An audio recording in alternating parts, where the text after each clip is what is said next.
Hello and welcome back to Naked Neuroscience, the podcast exploring the workings of the brain and the nervous system in our bodies and beyond. I'm Katie Haler, and this month... Under the surface of consciousness, you're constantly coming up with brilliant ideas, as brilliant as Tesla or Einstein or anyone else who ever made a great splash. In order to get those ideas yourself and make your own splash and see new things in a different light, improve your work, your life, all you need to do is learn to relax those filters and be in touch with those ideas. We're delving into the curious concept of consciousness, asking what exactly is it, why should scientists study it, and what has the unconscious mind got to do with generating ideas. Plus, we'll be taking a slice out of the latest neuroscience news and digesting it with the help of some local experts.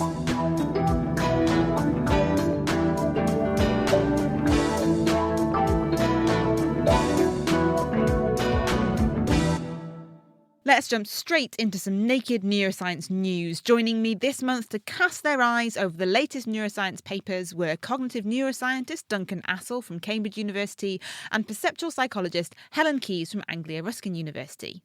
First up, Helen has been finding out why listening to music whilst trying to get creative might not be the best idea. These authors were interested in looking at whether background music would enhance creativity, perhaps because it would increase your mood, or perhaps because it would engage some sort of abstract thinking. Alternatively, they wondered whether the presence of any sort of distraction in the background would just disrupt your cognitive task performance and impair your creativity. So in order to test this, they ran 3 separate experiments. Firstly, they played people music that had foreign lyrics. So, for example, English participants would listen to Spanish music. So there was no semantic interference here. The participants didn't understand the meaning of the words. And they gave participants a task. It was a word association task that's used widely to measure creativity. So, for example, if you were given the words dress, dial, and flower, you would have to come up with the associated word, which is sun. Sundress, sundial, sunflower. So this is considered to be an insight-based process. It's a creative process. So in this first condition, where people were listening to music with foreign lyrics, no meaning interference here, no semantic interference, people performed far better on this word association creativity task in the silent condition compared to the music condition. So then the authors went on to say, well, maybe it's the presence of a voice that's causing this disruption. So they tried participants just with instrumental music in the background. And unfortunately, they found again that the presence of instrumental music impaired people's creativity. They performed worse on this insight-based creativity task. The last experiment they ran then looked at music that increased people's mood, so happy pop music, and they measured that it did actually increase people's mood to test the idea that music increases your engagement with a task because it increases your mood. And again, unfortunately, they found that playing the music impaired people's creativity yet again. Is there a gradient of distraction? Is music without lyrics less distracting than music with? They didn't do a direct comparison, but certainly their data would suggest that. But what's even more interesting is they ran a little extra study at the end looking at whether it was just noise itself which was causing the problem. And here they compared library background noise, which would be considered steady state noise. Things aren't changing, it's very constant. They compared that with silence and with a music condition. Music would be considered a changing state noise. And they found that it was actually the music itself, the fact that it was a changing state noise, that was causing the impairment to creativity. So library noise didn't impair your creativity at all. It's kind of obvious what you would take from this study, right? If you are planning to be creative, you might want to turn off the headphones. Well, yeah, there's a slight caveat to this study. So they only tested creativity using a very verbal task, or maybe a sub-verbal task where you'd be rehearsing words, looking for words in your head. So it is possible that background music could enhance creativity for a more spatial-based task, for example, drawing. We don't know. There is some evidence to suggest that that might be the case. So that could be hopeful for some people. But in terms of studying, a flat no, absolutely not. You should not be listening to any sort of background music. It won't help. Do you know anything about the people that they tested this on? I'm just wondering how much individual variation there is, because I had some friends who swore by music for revising and some who didn't. Yeah, those friends were just wrong, I'm afraid. Oh dear. Well, that's me told. Now to Duncan, who's been looking at a study assessing whether working memory is influenced by emotional material that we might come across every day. So working memory is the ability to hold in mind and manipulate small amounts of information for brief periods of time. So, for example, if I gave you directions to the fish and chip shop, you would hold those in mind whilst you navigate the way to the fish and chip shop. Now, along the way, you might have some slightly traumatic event. You might meet someone, for instance, who's very angry. That's a kind of an emotional encounter. And they were interested in whether that kind of emotional material can influence or impact upon your everyday cognition, in this case, working memory. So to do that, they used a meta-analysis. That's a way of pooling across lots of different studies to get a very large sample size. And in almost 5,000 individuals, the authors were able to show that in healthy individuals, that emotional material has a relatively small impact on working memory. It's small, but it's detectable when you've got a sample of 5,000 people. What did they mean by emotional material? Were they looking at angry people in the street? Not in the street, but they were in the majority of studies looking at angry faces. So faces are a really good way of experimental psychologists presenting ecologically valid emotional materials. So you can present different emotions versus, say, a neutral face. Importantly, in almost 700 of these people, they also had neuroimaging data. And they found that brain areas like the prefrontal cortex, which is often involved in working memory maintenance, and the amygdala, which is often involved in emotional processing, activity in these areas was modulated during the working memory task by whether or not there was emotional stimuli present. They also had data from just over 2,000 individuals who had a history of mental health difficulties, and they found that in those individuals, there was a significantly bigger impact of the emotional material on their working memory performance. Is this what you would expect? I don't know whether it is or isn't what you'd expect. The interpretation that the authors give is that this might be what they call a transdiagnostic symptom. So that's a kind of jargony term for a general symptom that might be common to lots of different mental health conditions. So if you are, for example, more susceptible to emotional material that you encounter during the day, then that might make you more vulnerable to a mental health difficulty in the long run. Now, maybe that is or isn't what you'd expect, but it's interesting that it might be transdiagnostic, that it might span multiple different disorder categories.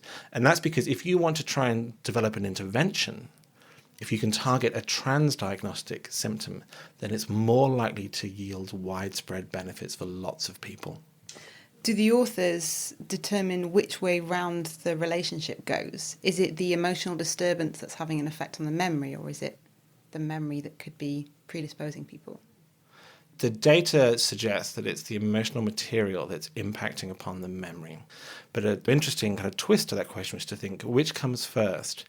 Is it that people who are more prone to emotional material being presented to them are more likely to go on to develop mental health difficulties? Or is it something about experiencing a mental health difficulty that makes you more susceptible to the emotional material? Now, the authors seem to think that it's the first of those, that it's a symptom that can give rise to subsequent difficulties, because these symptoms tend to present prior to episodes. But the direction of that relationship is tricky to disentangle. So this is working memory, relatively short term, right? If I was to remember the directions to the fish and chip shop. Is there evidence to suggest that mental health difficulties can impair long-term memory? There's good evidence that people who have experienced mental health difficulties, it's not that their long-term memory is worse, but that it's biased. So it's biased towards more negative experiences, and it tends to be less flexible. So if you think about the kind of generation task that Helen used earlier, where people have to generate the word that might fill the gap, you can use something similar to ask people to generate memories when you give them a cue word. And you find that people who have experienced mental health conditions, for example, depression, they tend to be more biased towards negative emotions, and they tend to be less flexible about switching between different memories. So we think that there can be some strong relationships between long-term memories and mental health difficulty. Helen? The study found that emotional material impacts on working memory. Is it any type of emotional material? So could it be inducement of positive emotions or any type of, or sadness or any type of emotion, or is it specifically threat emotions that intrude? In this study, they just classify them as negative and positive affective emotions. But you're asking a really great question, which is, does the type of emotion, is it important? Now, one of the constraints of studying it in the lab is that you have to kind of simplify things, say, to these emotional faces.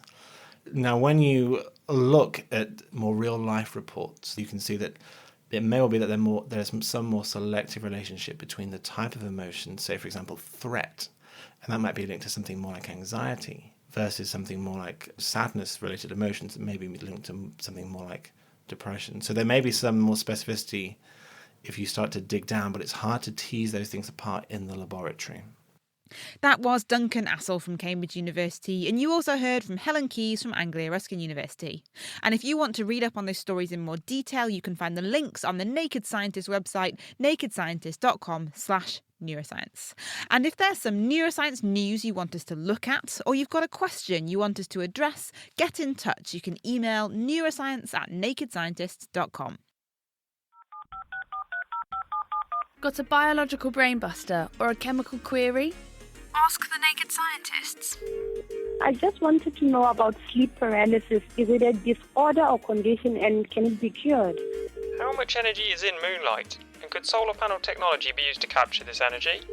When you cook food with any alcohol, how much, if any, percentage of the alcohol stays behind? Every Friday, the Naked Scientist and Cape Talk unravel the science behind those weird and wonderful questions you've always wanted to ask. Download and listen for free at thenakedscientist.com/ask, or simply search and subscribe to Ask the Naked Scientist on your favourite podcast app.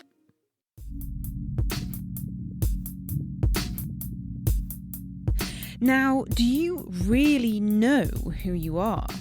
And what does it actually mean to be? The quest to understand consciousness is an ancient one that wanders into the realms of history, religion, and philosophy, to name a few. But what can neuroscience tell us about consciousness? And what actually is it in the first place?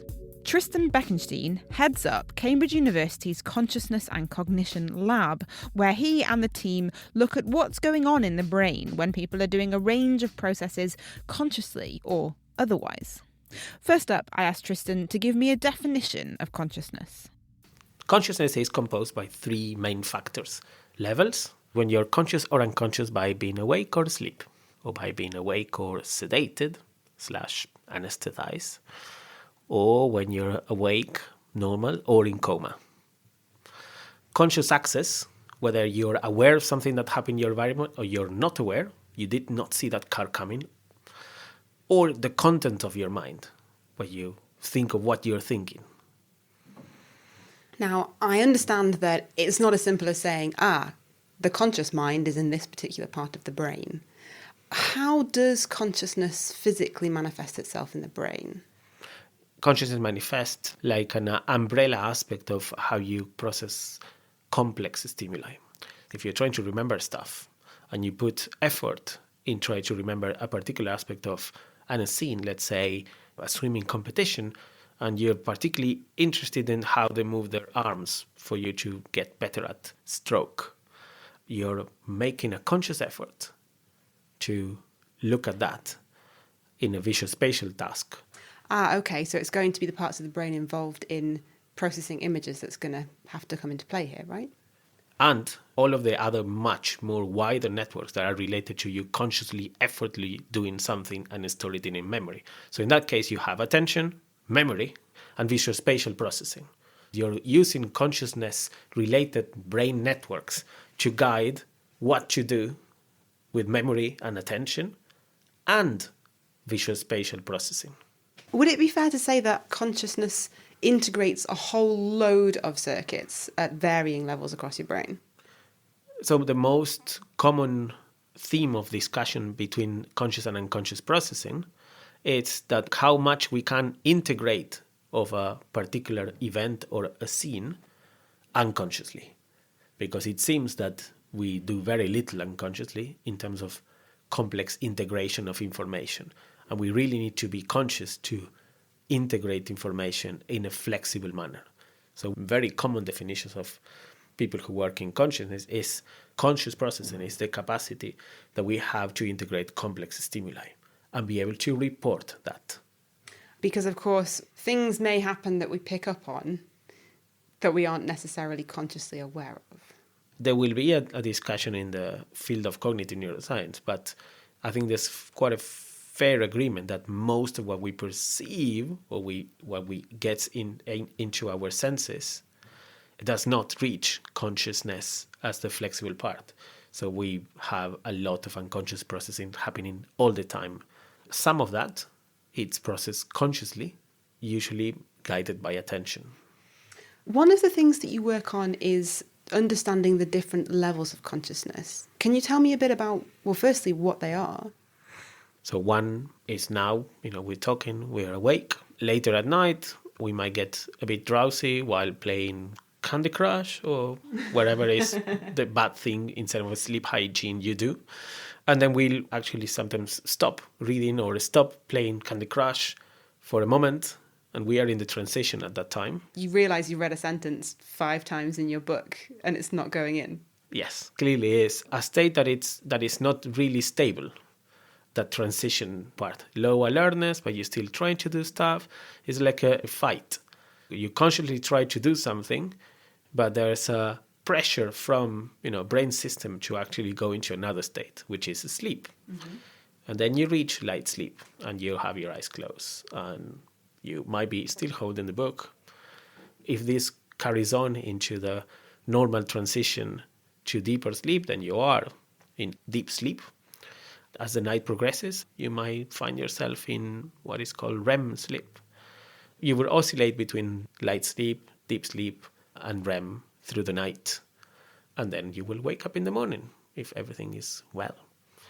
These transitions between different states is something that you're quite interested in.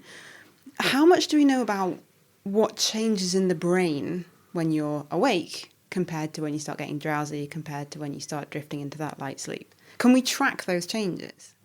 Yeah, these changes are tracked thousands of times in many hospitals in the world as they do a polysomnography, which is putting in EEG, putting something to measure your airways, so to see how you breathe, your heartbeat, your muscles of your face, and polysomnography, many things about sleep. That's what it means. The person who's going to look at this, called the sleep physiologist, and the technicians will say, oh, this person awake, look, and it's getting drowsy. Oh, look at this brain activity and muscles and, et cetera, et cetera.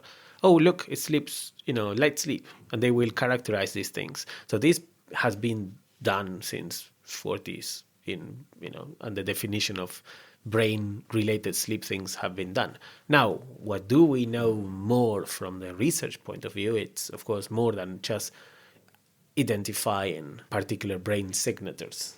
We know a bit more because we know more about how to ask, the brain networks, how they're doing, rather than just finding little signatures in the brain activity. We do have competing networks between what is called resting state brain network and active attention network. These are simplistic views of what the brain networks are doing. But in the end, there are 2 different networks in the brain that we can see with EEG and functional MRI and other techniques. We can image that and capture these 2 networks. The one that it's mainly about idling and mainly about paying attention, doing something related to the external world, so the attentional one. Okay, so using imaging techniques like magnetic resonance imaging or EEG, you can lock into which bits of the brain are active in particular states of consciousness. Yeah, you can actually characterize the state by looking at those different networks. And you can characterize the state also by the responsivity. Because if you're asleep and I call your name, most likely I will need to call your name louder and many times until you actually respond. So sleep, in a way, is also a threshold of responsiveness state, right? It's how much energy I have to give to the system to obtain a response from it. Of course, we can characterize the brain activity while I call you several times and you're asleep. And we can see that your brain activity as you respond to your name compared to other names in sleep still is different. You do have a brain signature for your name, even if you don't wake up and say, hey, what's up, Tristan? Really? Yes. Many people disregard the experiment as trivial because they say, well, if you have kids, you know that with a little cry, very specific stimuli, you will wake up immediately. But if there's a crash 2 blocks away and it's much louder and much more salient, but not relevant to you, then you do not necessarily wake up. So this aspect of relevance to your life, it's not a minor point. Being unconscious by sleep, that doesn't mean your cognition is shut down. Devil's advocate question for someone who's an expert in consciousness. Why study the thing in the first place? Do you want to know who you are? It seems to be that you ask the question, who am I? Or who we are, humans, when you're conscious. So, can we actually understand how we think? Sure, that's cognitive neuroscience. Can we actually understand how we think in terms of conscious beings? Well, then it'd be nice to know in research-wise, not just philosophers, armchair saying who we are. Consciousness is blah, blah, blah. And then, as cognitive scientists, we say, oh, can we check that beautiful claim? It's just another aspect of cognition. You have memory and attention and language, other aspects of cognition, you have consciousness. Certainly a lot of food for thought there. Tristan Beckenstein from Cambridge University. Now, have you ever had one of those light bulb moments? The brilliant ideas or sudden realizations may appear to come from nowhere, but they've actually been filtered up through the vastness of your unconsciousness into your consciousness. So says physicist, screenwriter and science author Leonard Mlodinow, who's recently written a book about what he calls elastic thinking. Human thinking can be put on a spectrum, and at one end is logical, analytical, rational thought. That's conscious thinking. It's rule-based thinking, where you start with premise and an assumption, you go from A to B to C, and you reach some conclusion. But in order to do that, the situation has to be already framed, that you have to know what questions you're asking, what your goals are, what your assumptions are. And at the other end of the thinking spectrum is elastic thinking, and that's where that comes from. Elastic thinking isn't about following rules. It's about making up the rules that you'll follow later when you use the analytical thinking. It's about how you see a situation, figure out what to ask about it, and it's about how you adapt and approach a novel situation or challenge. You need both, because without the logical analytic, you don't know what to do with the ideas. But in today's world, more than ever, we need to emphasize elastic thinking. And unfortunately, it's not being emphasized. If you look at schools, the way our education system is designed, and even what companies look for, they often don't look for elastic thinking. In the world, we're bombarded with new challenges all the time.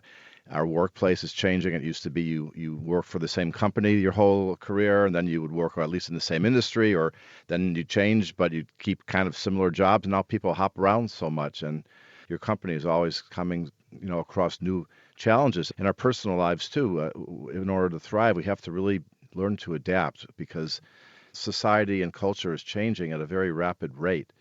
And for that, we need elastic thinking. The kind of thinking that you use to address a situation you haven't seen before, where you have to understand what you need to do, what you need to frame the questions you ask, you need to understand what your goals are in the situation, you need to get new ideas and how to approach a problem. And how does this type of thinking manifest itself in the brain? Which bits are we talking about? Well, in your brain, in your conscious mind, you execute logical analytical thinking, which is rule-based in your problem solving. But in your unconscious mind is really an idea generator. Every time you see something, you hear something, every time you think something, your unconscious mind is making different associations.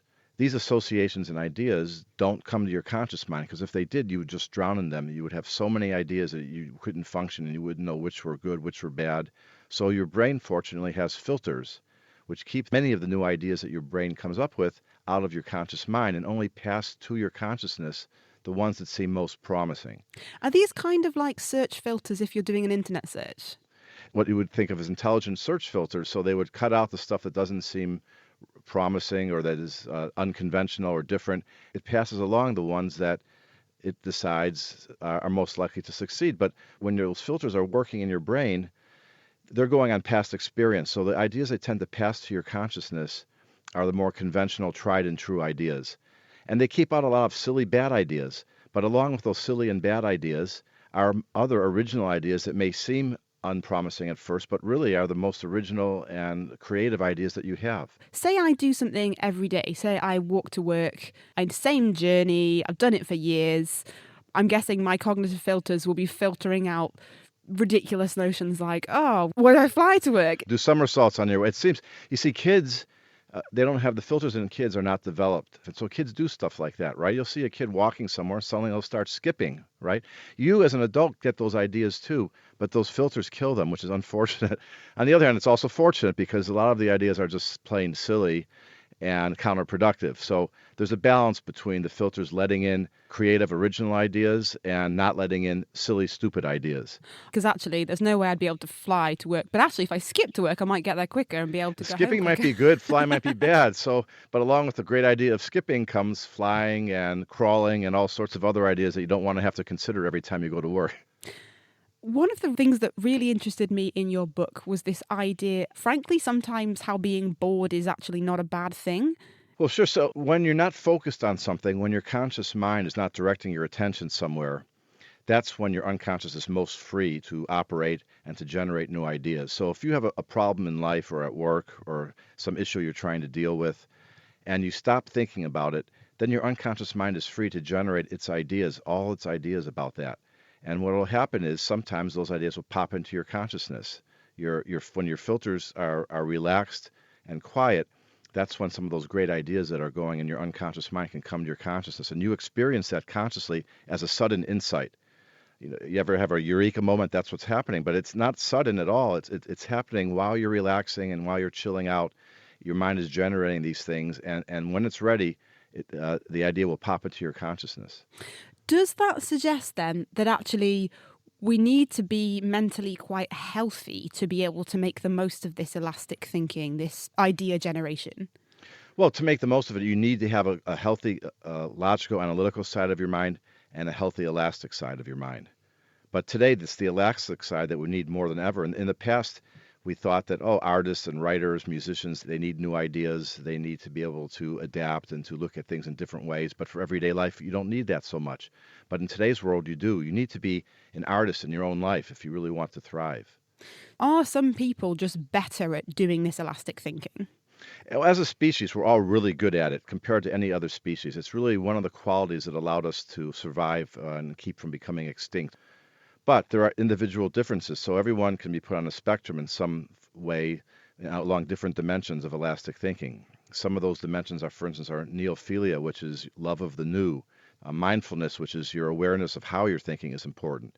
There's different dimensions along which one can measure how good you are in elastic thinking. And I provide tests in the book where you can measure yourself, and then exercises where if you want to nurture that, you can do it. I found that I'm not so great at elastic thinking. I'm going to see if I can try and improve on that. How can we do that then? Well, let's take neophilia. So some people are more comfortable when things aren't changing and they're not as exploratory as other people. If you're too exploratory, that's not good. You might go off too far, off the deep end, and when you were in the wild, that meant maybe you fell off a cliff or got eaten by a bear. On the other hand, if you're too conventional and you sit still and never go anywhere, when you have a challenge where food becomes scarce or the water dries up, you don't know where the other supplies are. So it takes a balance. And in today's world, when you get a new app or a new operating system or some new instructions at work, you have to quickly adapt to that and learn how to deal with that and learn how to learn and how to get new ideas to handle those situations. It's important to have that affinity for something new and that broadening of your mind so that you can handle new things when they come up.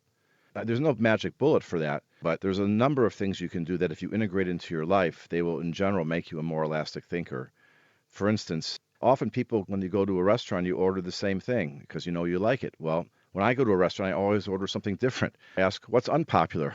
What's the weirdest thing you have here? Uh-oh. You may end up liking the meal, which is the benefit of neophilia. You make those great discoveries. On the other hand, you may get the other side of neophilia and have a really bad meal and go, ooh, that was not good. But what will happen for sure is your mind will grow. It broadened my thinking. And the same thing is true in your interactions with people. Don't stay just within your sphere of acquaintances. Try and punch out of it. Try and talk to people who are as different from you as possible, who believe different things. Listen to them. Listen to new ideas. Even if you don't accept those ideas, if you listen to them, they will broaden your thinking and you'll be more creative when you need to be in other areas. Very important part of elastic thinking is to get rid of the fear of failure, to not mind being wrong, to be able to take chances. Because when these ideas come to you, Some of them are going to be good, some are going to be bad, and you don't always know. But the idea is to loosen up those filters that are keeping your ideas from coming to your conscious mind. Whenever you're afraid of failure, those filters get tighter and they let less through. So are you saying then that thinking positively will help you to loosen those cognitive filters in and of itself? Psychologists have found that's a broadening experience. When you have negative emotions such as fear and anxiety, that focuses you and has the effect of blotting out things that are not directly relevant to the threat. But when you're in a happy, open mood where there is no threat and you're open to the world, then you're broadening your mind and you get more new ideas. One of the points you make in your book is that mental exhaustion seems to be quite a good time to think elastically. Why on earth would that be the case? When you're mentally exhausted, one of the aspects of your mind that's exhausted is what's called the executive function, the part of your brain that filters out ideas. By being exhausted, you think that you have no energy, but your brain is also settling down, and what happens is those police, they take a break too, and that's when you get the most insight and the best ideas. So sometimes being exhausted, while it's not great for analytical, logical thinking, which takes a lot of effort, is wonderful for elastic thinking, which happens on the unconscious level. Can elastic thinking help us to do better science? That's the key to science. Take Einstein with special relativity.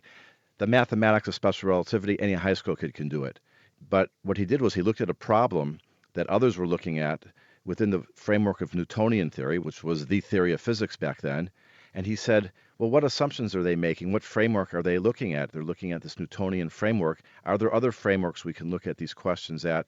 Where does that lead? And voila, in a couple of weeks, he came up with special relativity. That was not a tour de force of logical, analytical thinking as much as it was brilliant, elastic thinking. Leonard Mlodinow there, and his book, Elastic, Flexible Thinking in a Time of Change, is out now. And sadly, that's all we've got time for this month. Thank you to Duncan Assel and Helen Keyes, Tristan Beckenstein and Leonard Mlodinow. And thank you to you for listening to the show. We'll be back next month with more Naked Neuroscience, and in the meantime, you can get in touch via email. It's neuroscience@nakedscientist.com. And if there's a particular working of the mind that you'd like to hear about, let us know. I'm Katie Haler from the Naked Scientist team. Until next time, goodbye.